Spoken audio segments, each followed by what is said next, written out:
fellow South Africans. It is a year since we lost our beloved Madiba, our extraordinary pillar of strength.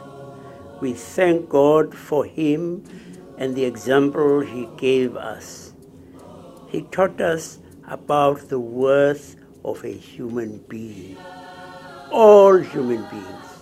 When he encountered you, he never looked at your dress or your ethnicity or your class. He respected everyone for who they were.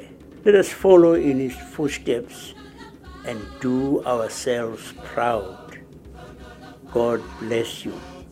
Freedom is only valuable if everyone in our country can use it. And our job in government is to work hard so that there is not a single child born in South Africa who is not able to use their freedom to work hard and live a life they value. That is Madiba's legacy.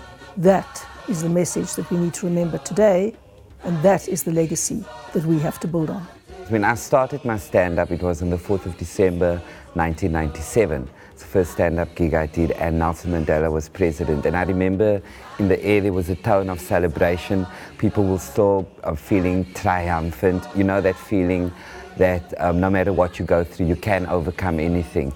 And that for me is Madiba magic.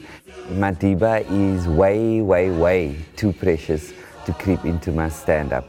I always think it's like, it's like a good whiskey when you have it at your house and you invite people over. You don't share that whiskey with them. You give them the oros and you keep the whiskey for yourself for that gentle Sunday when you're alone. His legacy is characterized by wisdom and grace in the face of adversity.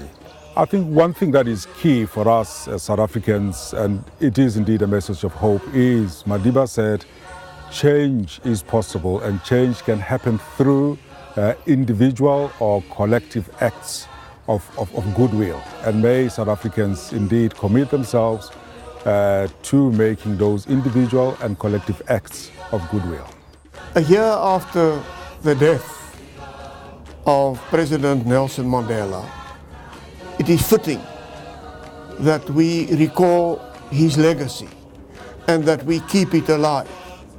To me, the three pillars of his legacy are reconciliation, tolerance, and non-racialism.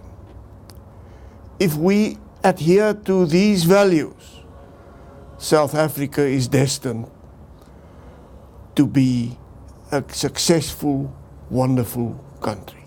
The legacy of Nelson Mandela is like a tree with many branches reaching far and wide in infinite directions.